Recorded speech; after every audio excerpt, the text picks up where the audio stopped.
당신은 다시 시계를 봅니다. 11시 11분, 슈퍼마켓 영수증에는 합계 222, 우연히 지나간 자동차 번호판. 당신은 시선을 집중하기도 전에 무엇을 보게 될지 이미 알고 있습니다. 이것은 조용하고 체계적인 광기입니다. 오직 당신만이 듣는 이 우주의 강박적인 속삭임. 당신을 미치게 만들고 있죠. 그렇지 않나요? 이것이 천사의 메시지도 매트릭스의 오류도 아니라면 어떨까요? 이것이 당신 자신의 영혼이 필사적으로 당신에게 닿으려고 하는 잊혀진 언어라면 어떨까요? 거의 100년 전 내면 세계의 가장 위대한 지도 제작자인 칼 구스타프 융은 이 언어에 이름을 붙이고 그 문법을 해독했습니다. 그는 이 조용한 광기를 위한 지도를 만들었습니다. 다음 1시간 동안 우리는 3가지 단계를 거칠 것입니다. 당신은 왜 이 현상이 바로 당신에게 그리고 바로 지금 일어나고 있는지 이해하게 될 것입니다. 당신의 정신이 이 신호들을 통해 당신 앞에 어떤 심오한 과제를 제시하는지 알게 될 것입니다. 그리고 가장 중요한 것은 이 불안한 수수께끼를 당신 삶의 가장 정확한 나침반으로 바꿀 열쇠를 얻게 될 것이라는 점입니다.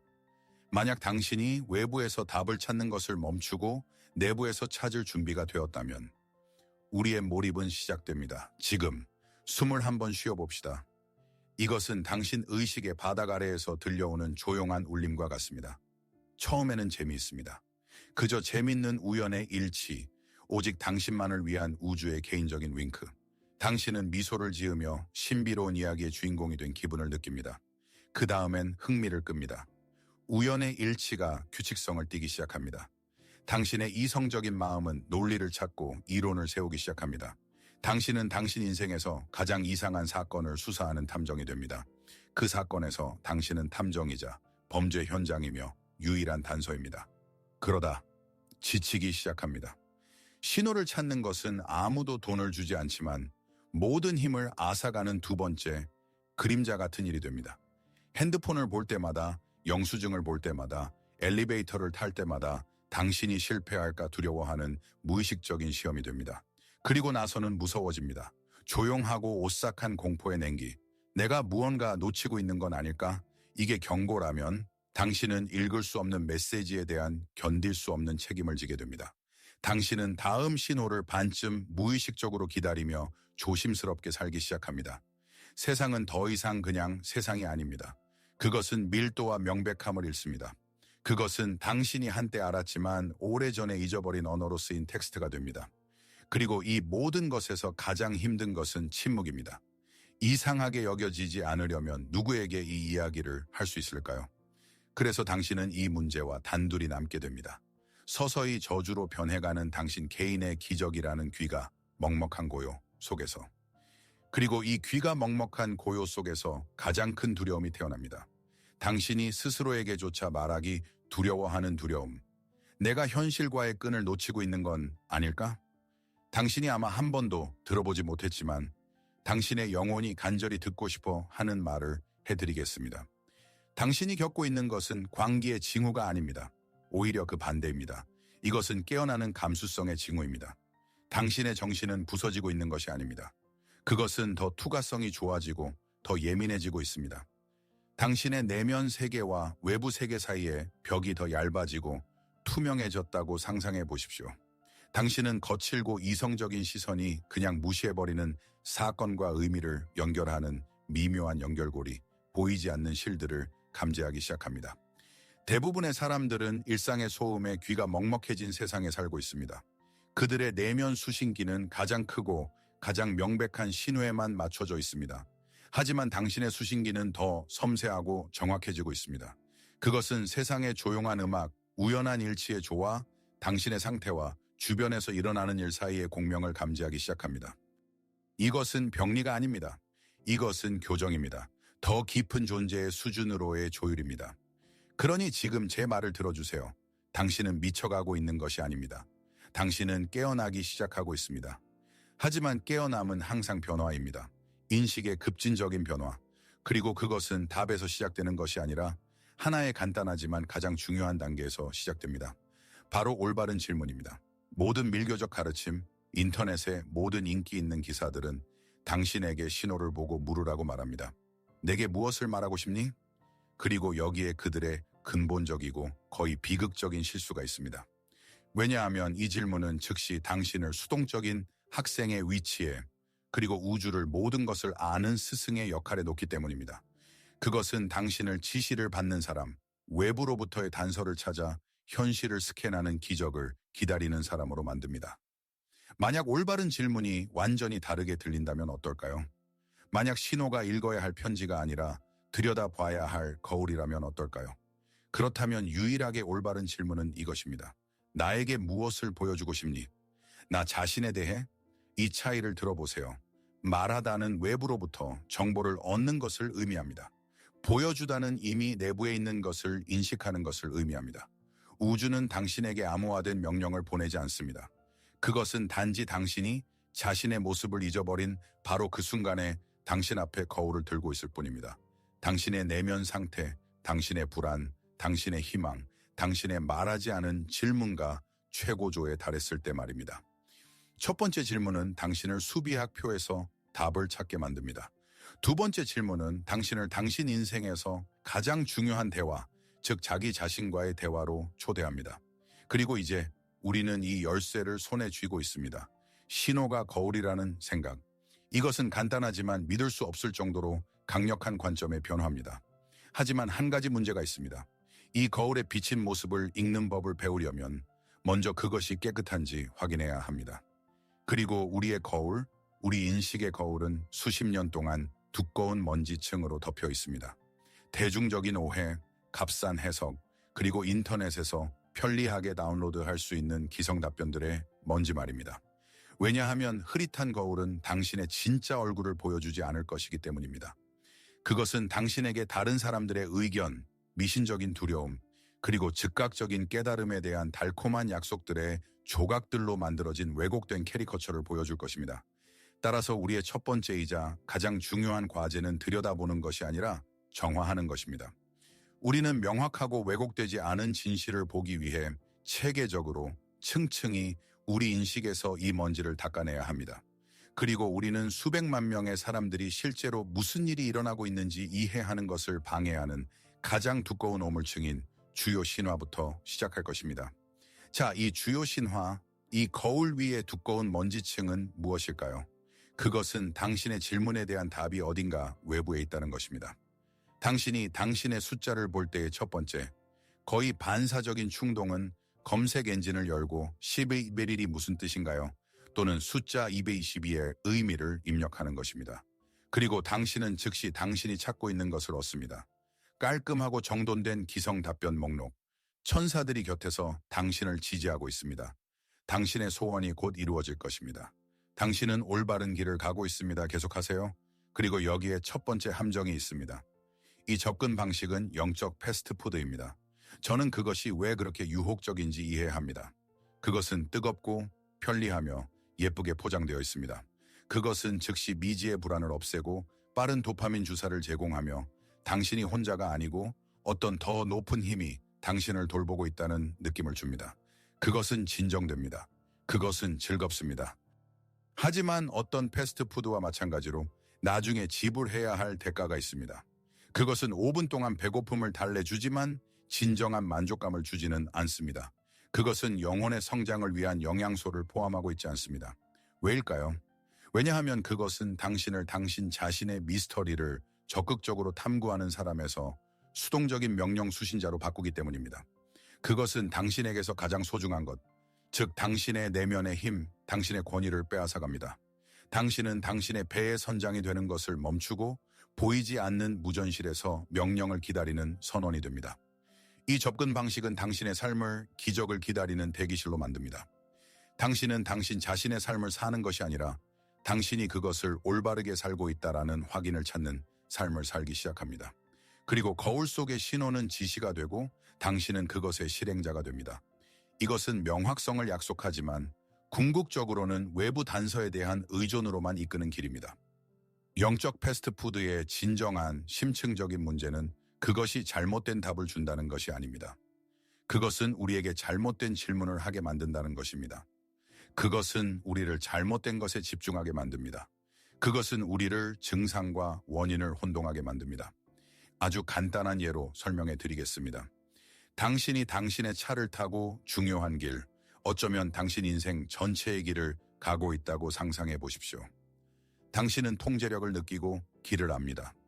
그리고 갑자기 계기판에 작지만 끈질긴 경고등이 켜집니다. 엔진 점검.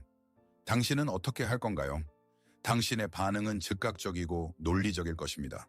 당신은 그것을 다 잘 될 거야 라고 쓰인 예쁜 스티커로 가리지 않을 것입니다. 당신은 그것이 꺼지기를 기도하지 않을 것입니다. 당신은 인터넷을 열고 계기판의 주황색 불빛에 고대 신성한 의미를 찾지 않을 것입니다. 당신은 유일하게 합리적인 일을 할 것입니다. 당신은 그것이 신호라는 것을 이해할 것입니다. 당신의 눈에 보이지 않는 과정에 대한 신호. 램프 자체는 중요하지 않습니다. 중요한 것은 후드 아래, 즉 엔진에서 무슨 일이 일어나고 있는지입니다. 이제 터무니없는 상황을 상상해 보십시오. 운전자는 이 램프를 보고 서비스 센터에 가는 대신 그것을 숭배하기 시작합니다. 그는 그것을 더 높은 힘의 메시지로 봅니다. 그는 충분히 긍정적으로 생각하면 램프가 사라질 것이라고 믿습니다. 그는 이상한 소리, 동력 손실, 타는 냄새를 무시합니다. 그는 램프에 완전히 집중합니다. 반복되는 숫자는 바로 당신 영혼의 계기판에 있는 그런 램프입니다. 그것은 문제가 아닙니다. 그것은 문제를 가리킵니다. 또는 더 정확하게는 당신의 즉각적인 주의가 필요한 중요한 내면의 과정을 가리킵니다. 당신의 영혼은 숫자의 언어로 당신과 이야기하지 않습니다. 그것은 감정, 내면의 갈등, 실현되지 않은 욕망, 그리고 숨겨진 두려움의 언어로 이야기합니다. 그리고 숫자는 단지 엔진의 긴장이 너무 높아질 때 켜지는 표식일 뿐입니다. 숫자의 의미를 해독하려고 하면서 그때 느끼는 감정을 무시하는 것은 후드 아래의 굉음과 삐걱거림에 주의를 기울이지 않으면서 램프와 철학적인 대화를 나누는 것과 같습니다. 자, 우리는 숫자가 단지 표시등이라는 것을 확인했습니다. 하지만 어떻게 그것이 아니라 후드 아래를 보는 법을 배울 수 있을까요? 그것이 신호하는 엔진의 윙윙거림을 어떻게 들을 수 있을까요? 이를 위해서는 간단하지만 믿을 수 없을 정도로 심오한 운동을 해야 합니다. 그리고 저는 우리가 그것을 함께 하기를 바랍니다. 바로 지금, 이제 중요한 것을 부탁드리겠습니다. 이 현상에 대한 당신의 이해의 전환점이 될 수 있는 것입니다. 그러니 부디 진지하게 받아들여 주십시오. 이 비디오를 잠시 멈추십시오. 편하다면 눈을 감으십시오. 그리고 기억해 내십시오. 당신이 당신의 숫자를 본 가장 최근, 가장 생생한 경우를 기억해 내십시오. 이제 당신이 한 번도 해보지 않은 일을 하십시오. 숫자 자체를 완전히 무시하십시오. 실릴리시르 시즈레드 스와트 23 그것은 중요하지 않습니다. 그것은 단지 램프일 뿐입니다. 그것을 잊어버리십시오. 대신 숫자를 보기 1초 전으로 돌아가십시오. 그 순간에 몰입하십시오. 당신은 자신과 어떤 내면의 대화를 나누고 있었습니까? 그림자처럼 거의 감지할 수 없는 어떤 생각이 당신의 의식을 스쳐 지나갔습니까? 당신의 하루의 배경에는 어떤 감정이 있었습니까? 조용한 불안이었습니까? 깊은 피로였습니까? 아니면 어쩌면 소심한 희망이었습니까?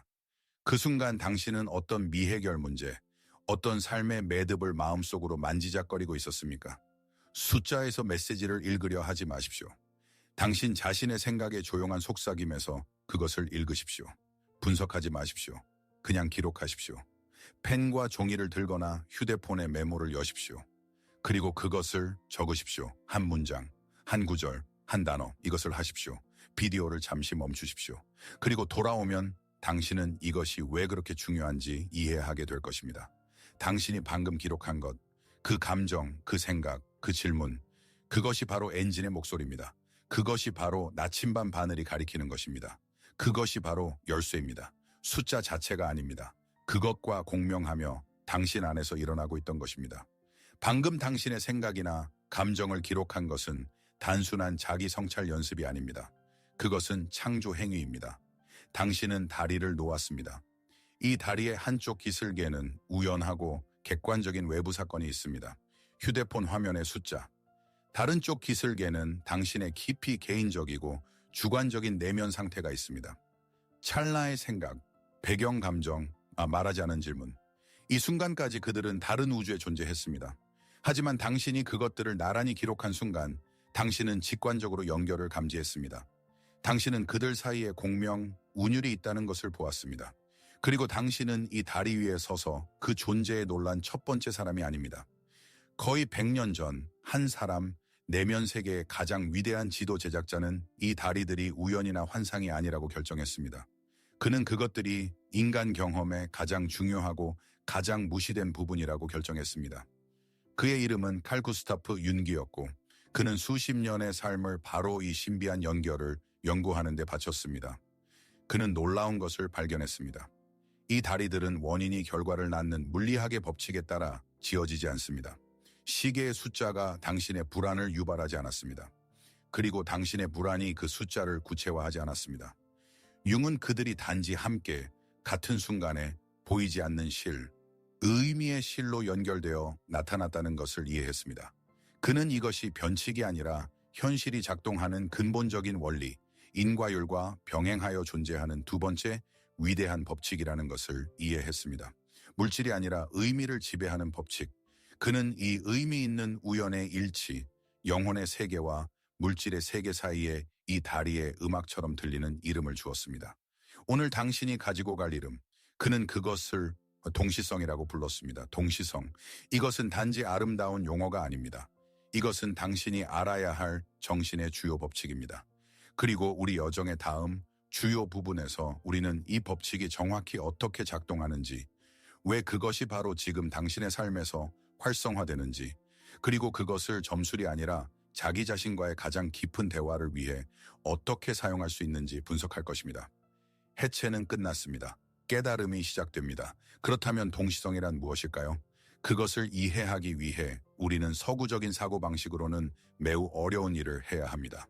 우리는 잠시 동안 우리의 습관적인 논리, 왜냐하면이라는 법칙 위에 세워진 우리의 세계를 내려놓아야 합니다. A가 항상 B로 이어지고 원인이 결과를 낳는 세계, 그리고 다른 법칙에 따라 사는 세계로 들어가야 합니다. 마치처럼이라는 법칙에 따라 한 크고 조용한 방의 양쪽 끝에 서 있는 두 개의 완벽하게 조율된 기타를 상상해 보십시오. 만약 당신이 그중 하나에 다가가 미현을 세게 퉁기면 기적이 일어납니다. 당신이 만지지도 않은 두 번째 기타의 같은 현이 조용히 반응하여 진동하기 시작할 것입니다. 첫 번째 기타가 두 번째 기타에게 명령했기 때문이 아닙니다. 그들 사이에는 전선도 보이는 연결도 없습니다. 그들은 공명으로 조율되었기 때문에 함께 진동합니다. 그들은 같은 주파수를 공유합니다. 칼 융은 우리의 정신과 외부 세계가 이 두 기타와 같다고 가정했습니다. 첫 번째 기타는 당신입니다. 당신의 내면 세계, 그리고 그 현들은 단지 당신의 생각이 아닙니다. 그것들은 인류 전체의 공통적인 깊고 원형적인 주제들입니다. 상실, 사랑, 배신, 소명, 탄생, 죽음, 선택. 그리고 이 현들을 진동하게 만드는 것은 단지 사색이 아닙니다. 그것은 윤기, 정동이라고 부른 것. 즉 종종 당신이 완전히 의식하지도 못하는 강력한 감정적 충전, 강력한 정신적 긴장입니다. 그것은 단지 나는 직업을 바꿔야 해 라는 생각이 아닙니다. 그것은 안전과 자유라는 현들 사이의 갈등의 깊고 무의식적인 윙윙거림입니다. 두 번째 기타는 객관적인 외부 세계입니다. 우연한 사건, 시계의 숫자, 라디오의 노래, 길에서 만난 사람들의 세계. 동시성은 당신이 당신의 영혼 속 현을 퉁겼을 때 갑자기 우주의 오케스트라에서 같은 음이 울려 퍼지는 것을 듣는 순간입니다. 당신 안에서 외로움이라는 현이 엄청난 힘으로, 그러나 거의 소리 없이 진동할 때 세상은 갑자기 같은 의미의 주파수에 맞춰진 사건으로 반응합니다. 그리고 당신은 힘든 이별의 날에 보았던 숫자를 봅니다. 또는 그때 연주되었던 노래를 듣습니다. 숫자는 메시지가 아닙니다. 숫자는 단지 이 공명의 가시적인 소리일 뿐입니다. 그것은 두 번째, 먼 기타의 진동이 당신이 그것을 알아차릴 만큼 충분히 커지는 순간입니다. 그것은 당신의 내면 상태와 외부 사건이 같은 의미적 주파수에 맞춰져 있다는 증거입니다. 하지만 왜일까요? 어떻게 이것이 가능할까요? 윤근 숨 막히는 것을 가정했습니다. 그는 고대 연금술사들이 윤은 문둣, 즉 하나의 세계라고 부른 것을 믿었습니다. 정신적인 것과 물리적인 것, 내적인 것과 외적인 것으로의 분리가 단지 우리 의식의 환상이라는 생각. 실제로는 그것들은 같은 현실의 두 면입니다. 북쪽에서 보면 남쪽에서 보는 것과 다르게 보이지만 같은 산으로 남아있는 산처럼, 따라서 정신에서 진동하는 것은 이미 물질에서도 진동하고 있습니다. 동시성은 기적이 아닙니다. 그것은 단지 우리가 이 근본적이고 끊을 수 없는 연결을 알아차리는 순간일 뿐입니다. 이론은 추상적으로 들릴 수 있습니다. 하지만 동시성은 이론이 아닙니다. 그것은 살아 숨쉬는 삶의 직물입니다. 안나의 이야기를 들려드리겠습니다. 안나는 화가였습니다. 아니, 더 정확히 말하면 그녀는 여전히 붓과 캔버스를 가지고 있었지만 오랫동안 자신을 화가라고 느끼지 못했습니다. 한때 아마인유와 희망의 냄새가 나던 그녀의 작업실은 창작의 위기라는 짙은 회색 안개로 가득 찼습니다. 모든 깨끗한 캔버스는 그녀에게 가능성이 아니라 질책처럼 보였습니다. 그리고 그녀의 귀에는 끊임없이 목소리가 들렸습니다. 사랑하는 부모님, 걱정하는 친구들의 목소리, 안정적인 것을 찾아야 할 때가 아닐까? 예술은 훌륭한 취미지만 보장은 필요하잖아. 그녀 안에서는 그녀의 소명과 세상의 압력 사이에서 조용하고 지치는 전쟁이 벌어지고 있었습니다. 자유 대 안전이라는 현이 그녀 안에서 너무나 강하게 진동하여 그녀는 거의 잠을 잘 수 없었습니다. 그리고 바로 그때 그것이 시작되었습니다. 숫자 33, 처음에는 커피숍 영수증에 333루블. 그 다음 그녀는 우연히 시계를 보았을 때 정확히 18시 33분이었습니다. 주소를 찾다가 길을 잃은 집의 번호는 33. 이것은 점점 더 잦아졌고 재미있는 우연의 일치에서 강박적인 소음으로 변했습니다. 그녀는 누구나 할 법한 일을 했습니다. 구글링, 숫자 33은 신성한 인도의 표시, 영적 성장을 나타내는 마스터 넘버. 이 대답들은 솜사탕 같았습니다. 달콤하고 공기 같았지만 완전히 비어 있었습니다. 그것들은 그녀에게 순간적인 위안 외에는 아무것도 주지 않았고 그 위안은 더 큰 짜증으로 이어졌습니다. 어느 날 저녁 완전히 절망한 상태에서 그녀는 어머니에게 전화했습니다. 대화는 힘들었고 늘 같은 패턴이었습니다. 안나는 막다른 길에 대해 불평했고 어머니는 부드럽게 그래픽 디자인 과정을 암시했습니다. 그리고 갑자기 어머니는 침묵했고 그 다음 말했습니다. 있잖아, 내가 낡은 상자들을 정리하다가 엘레나 할머니 사진을 찾았어. 그녀는 도자기 작업실에 서서 온통 진흙투성인데 너무 행복하게 웃고 있어. 안나는 사진을 보내달라고 했습니다. 낡고 빛바랜 사진 속에서 그녀는 거의 알지 못했던 할머니를 보았습니다. 그녀는 자유로워 보였습니다. 그녀는 항상 그렇게 고집이 셌어. 어머니가 계속했습니다. 모두가 그녀를 말렸지. 진흙을 만지기 위해 안정적인 교사 자리를 버리다니. 할아버지는 격분하셨어. 하지만 그녀는 아무의 말도 듣지 않았어. 그 지하실을 빌려서 가마를 설치했고 믿을 수 없을 정도로 정말로 행복했어. 안나는 마치 전기에 감전된 것 같았습니다. 그녀는 거의 숨을 쉬지 않고 물었습니다. 엄마, 그때 할머니는 몇 살이었어? 어머니는 생각에 잠겼습니다. 어디 보자. 내가 1학년에 들어간 해였으니까. 그럼 그녀는, 그래 맞아. 그녀는 정확히 33살이었어. 그 순간 안나의 영혼에서는 폭발이 아니라 조용하고 깊은 딸깍 소리가 났습니다. 마치 잊혀진 지도의 조각들이 제자리를 찾은 것처럼 그녀는 이해했습니다. 숫자 33은 위로부터의 명령이 아니었습니다. 그것은 공명이었습니다. 그녀의 내면의 갈등, 안정대 소명은 그녀의 할머니 이야기와 같은 주파수로 진동하고 있었습니다. 의심에 질식하던 그녀의 영혼은 현명하고 자유로운 여성의 원형을 활성화했고 할머니는 그 이상적인 구현체였습니다. 세상은 단지 이 내면의 드라마를 가장 단순한 것, 즉 숫자를 통해 반영했을 뿐입니다. 숫자는 그녀에게 무엇을 해야 할지 말해주지 않았습니다. 그것은 단지 이미 답을 알고 있는 그녀 영혼의 한 부분을 조용히 가리켰을 뿐입니다. 그것은 엘레나를 가리켰습니다. 안나 자신 안에 있는 안나의 이야기는 그녀의 내면의 위기를 숫자와 기억과 연결한 보이지 않는 의미의 실에 대한 이야기입니다. 그리고 이제 당신의 실에 대해 이야기해 봅시다. 왜냐하면 안나의 이야기는 당신의 이야기이기 때문입니다. 단지 다른 언어로 이야기될 뿐입니다. 그녀의 창작 위기는 당신의 내면의 갈등, 당신이 품고 있는 해결되지 않은 문제입니다. 그녀의 숫자 33은 당신의 11월 1일, 당신의 222, 당신의 17, 17입니다. 그녀의 할머니의 이미지는 당신의 일부, 그 내면의 자원, 당신을 돕기 위해 필사적으로 당신의 의식 속으로 파고들려는 그 원형입니다. 이제 당신의 기록으로 돌아가십시오. 우리가 첫 번째 부분에서 했던 그 운동으로. 당신이 기록한 그 감정, 그 생각으로 돌아가십시오. 이것이 당신의 진입점입니다. 이것이 당신 이야기의 시작입니다. 당신이 쓴 것을 보십시오. 그리고 자신에게 질문을 던지십시오. 머리가 아닌 마음으로. 이 감정은 어떤 이야기를 들려줍니까? 만약 당신이 불안이라고 기록했다면 그 불안은 무엇에 관한 것입니까? 실패에 대한 두려움, 혼자 남겨질 것에 대한 두려움, 당신이 진정한 삶을 시작하지 못할 것이라는 두려움, 만약 당신이 희망이라고 기록했다면 그 희망은 무엇에 관한 것입니까? 그것은 어떤 실현되지 않은 욕망에 대해 속삭입니까? 그것은 어떤 잊혀진 꿈을 상기시킵니까? 그것은 미래의 어떤 버전의 당신을 봅니까? 만약 당신이 피로라고 기록했다면 당신은 실제로 무엇에 지쳤습니까? 투쟁에? 타협에? 당신이 연기하고 있지만 더 이상 당신에게 맞지 않는 역할에? 당신의 숫자는 책의 표지입니다. 아름답고 신비롭고 흥미로운 표지, 그리고 당신이 그 숫자를 보는 순간 느끼는 감정은 그 책의 제목입니다.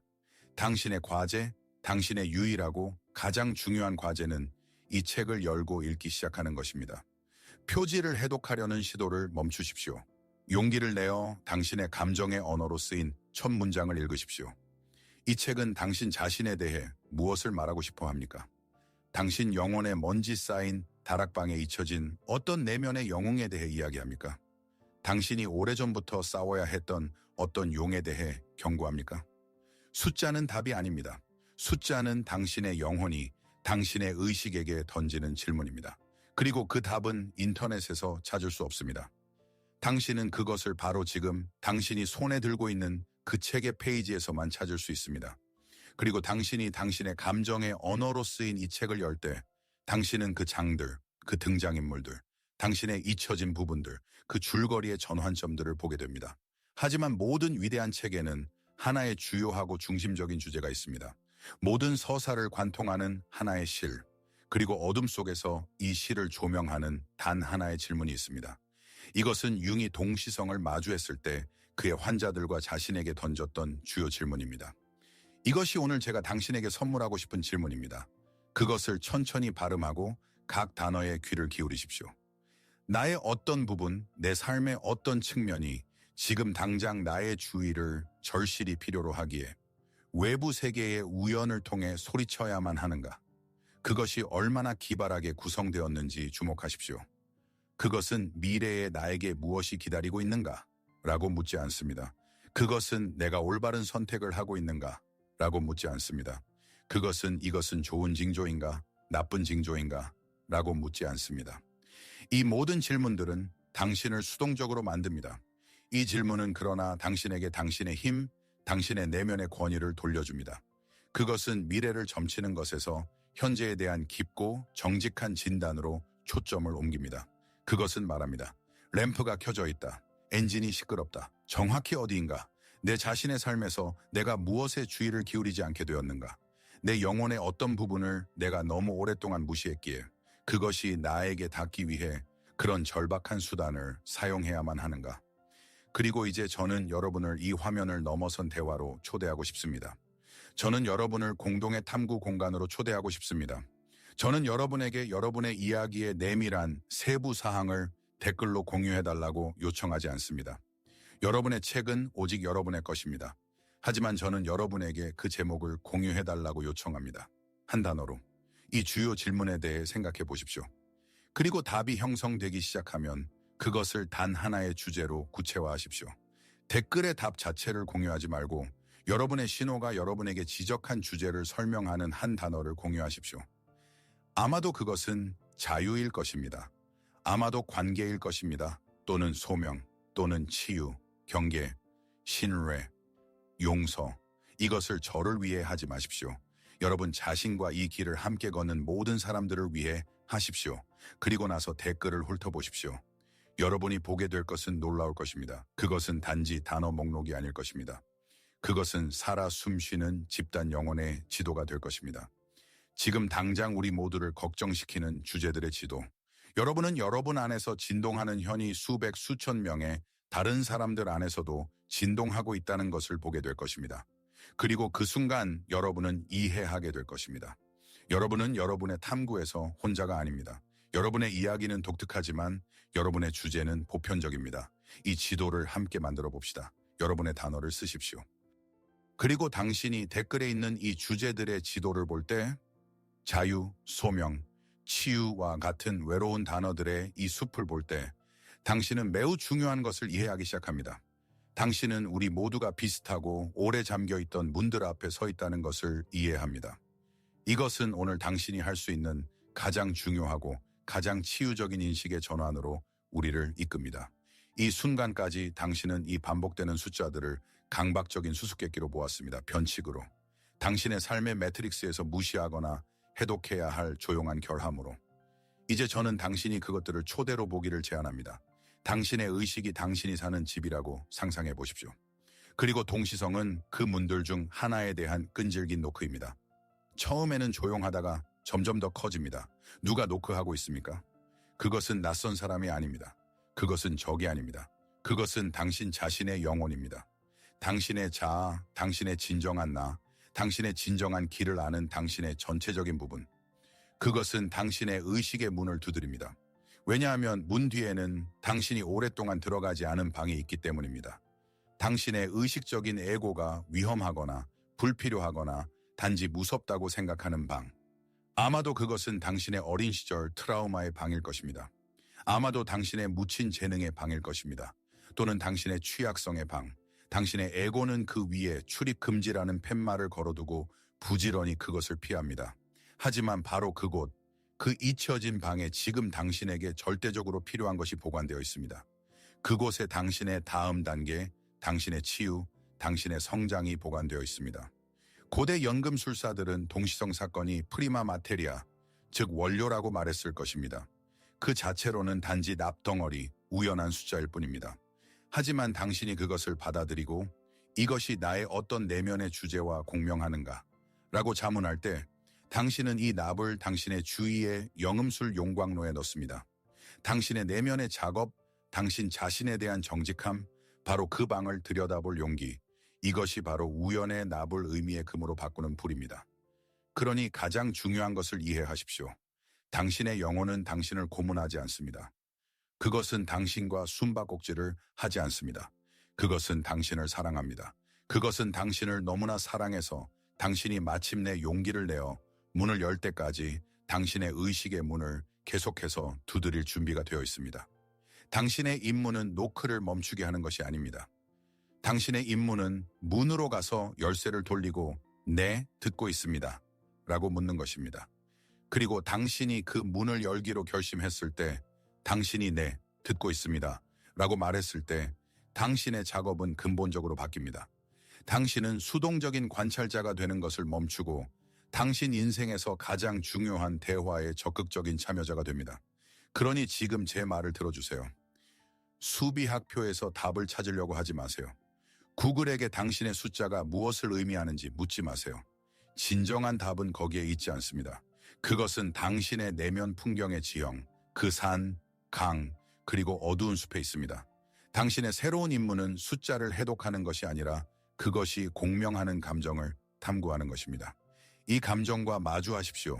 그것으로부터 도망치지 마십시오. 그것을 억누르려고 하지 마십시오.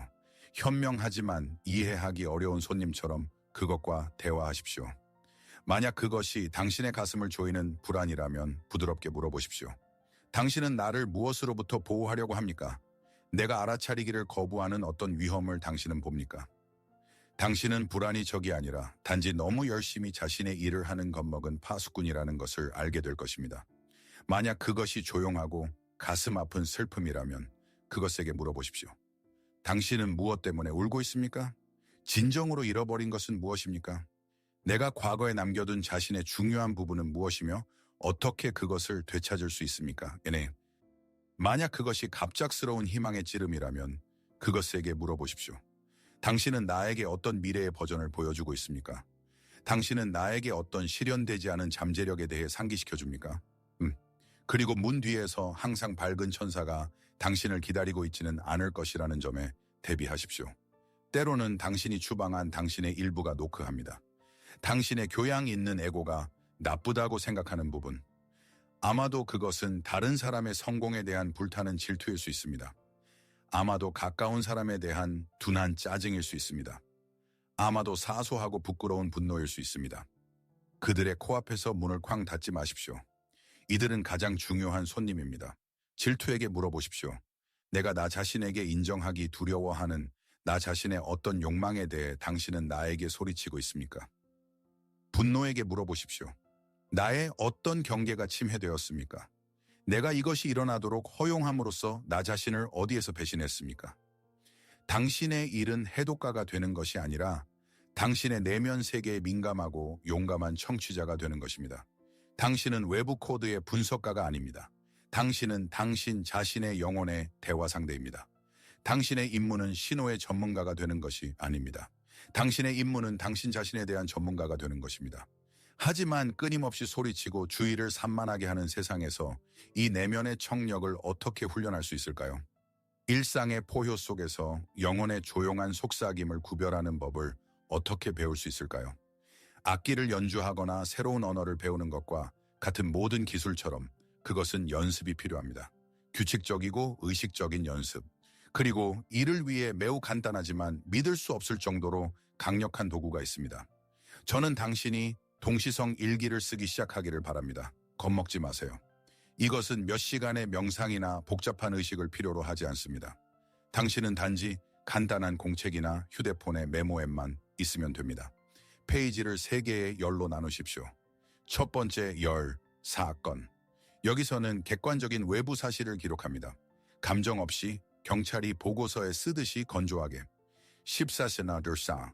커피를 살 때 시계에서 봤다. 또는 하루에 3번 다른 출처에서 호주라는 단어를 들었다.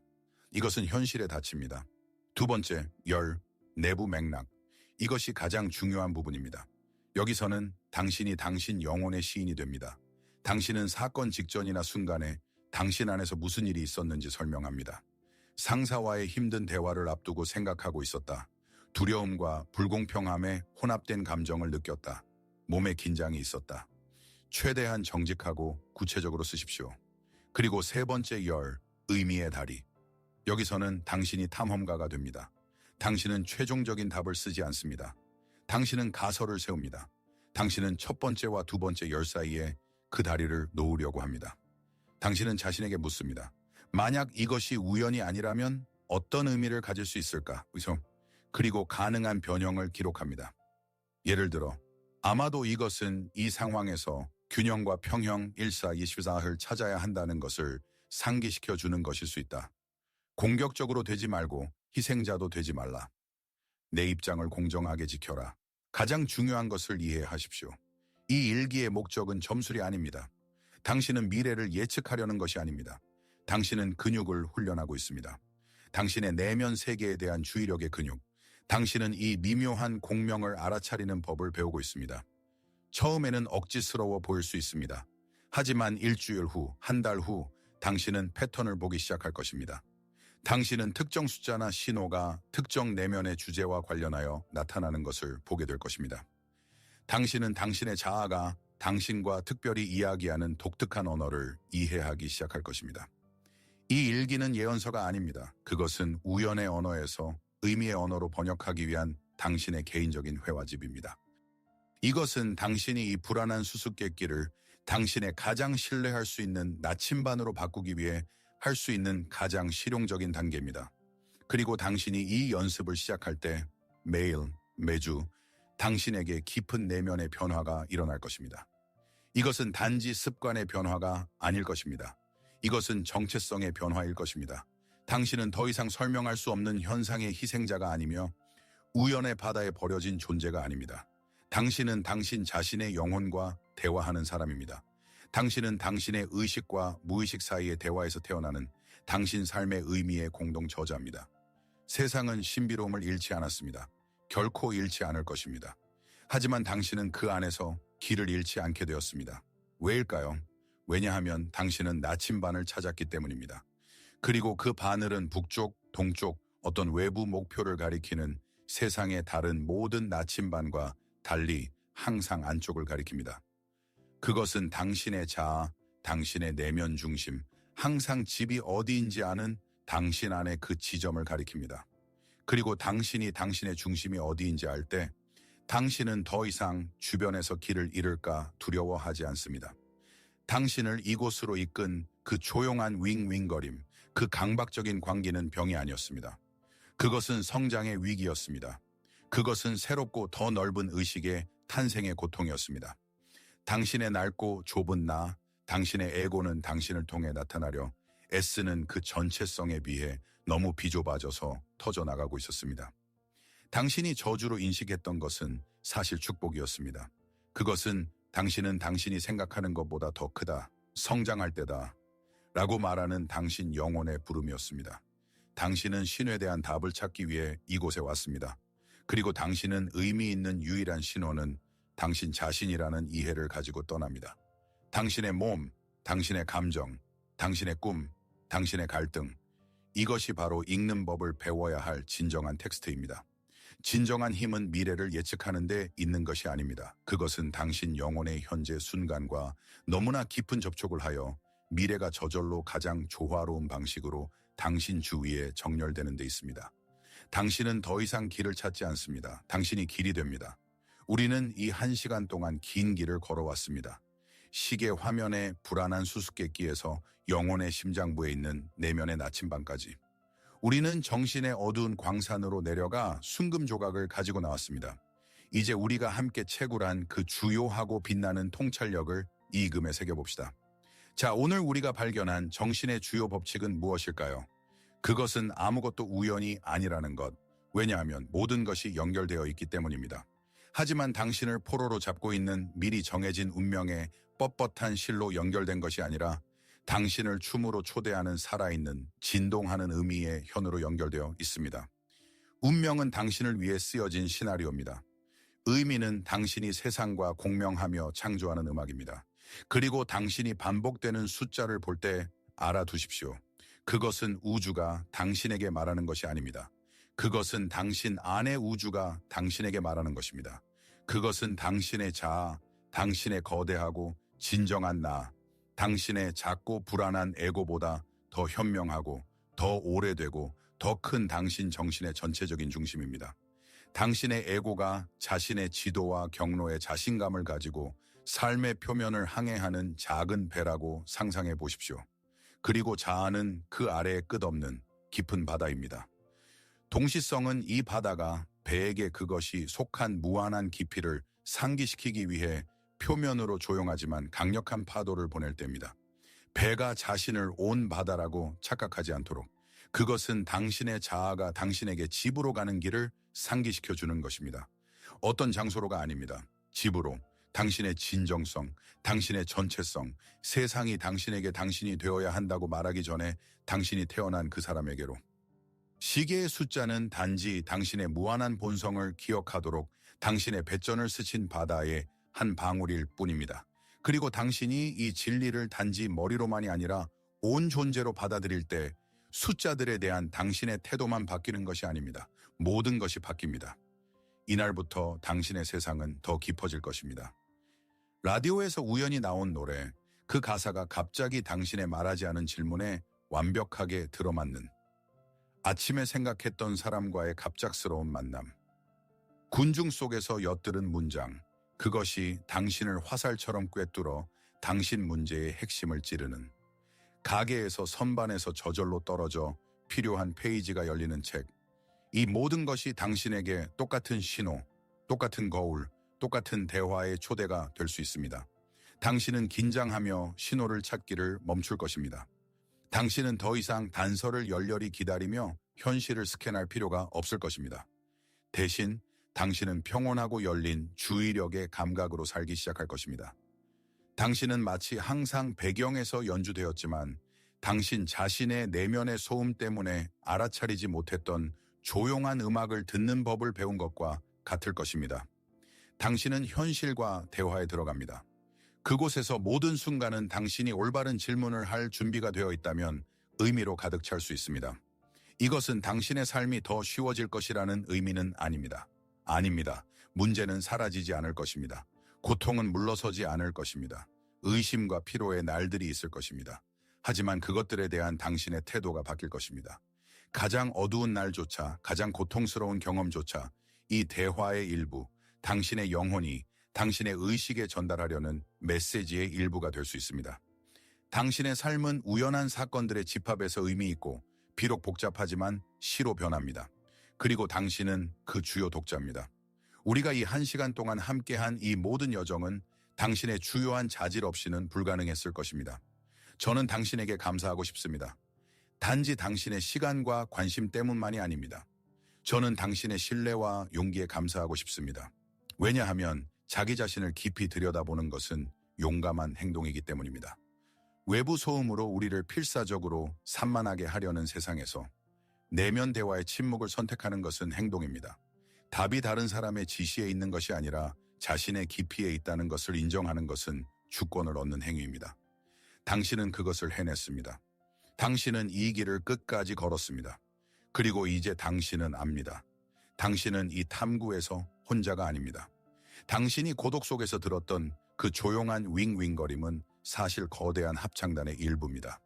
이제 당신은 당신의 겉보기에 외로운 길이 많은 사람들이 걷는 길이며 그들의 등불빛이 당신 앞뒤로 보인다는 것을 압니다.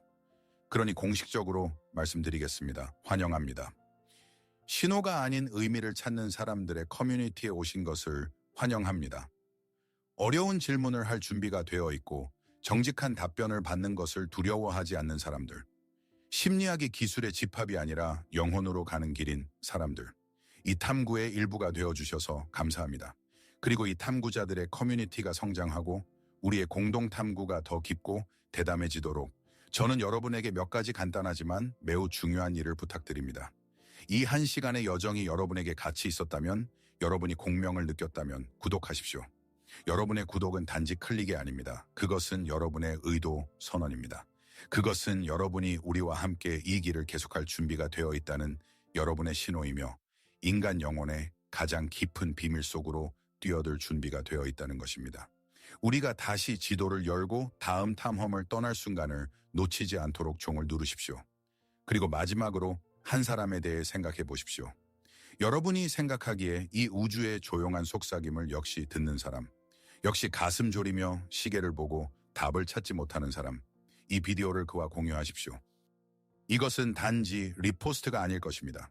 이것은 깊은 이해와 지지의 행위일 것입니다. 이것은 당신은 미치지 않았어. 그리고 당신은 혼자가 아니야. 라는 무언의 메시지일 것입니다. 그리고 이 공간을 떠나 당신의 삶으로 돌아갈 때 부적처럼 하나의 가장 중요한 생각을 가지고 가십시오. 오늘의 주요 교훈을 기억하십시오. 신호가 무엇을 의미하는지 묻지 마십시오. 그것이 당신 안에서 무엇을 의미 있게 만드는지 물으십시오. 여정은 계속됩니다.